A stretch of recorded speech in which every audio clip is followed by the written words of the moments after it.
اما بعد فاعوذ باللہ من الشیطان الرجیم بسم اللہ الرحمن الرحیم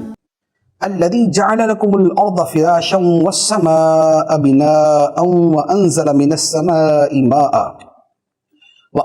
السماء ماء فاخرج به من الثمرات رزقا لكم فلا تجعلوا لله اندادا وانتم تعلمون. جس نے تمہارے لیے زمین کو بچھونا اور آسمان کو چھت بنایا اور اس نے آسمان سے پانی اتارا،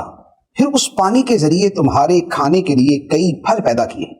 تو تم جان بوجھ کر کے شریک نہ بناؤ اللہ کا. اللہ تعالیٰ نے تمہارے لیے جو زمین میں ہے اسے تمہارے لیے فرش بنایا اور آسمان کو چھت بنایا.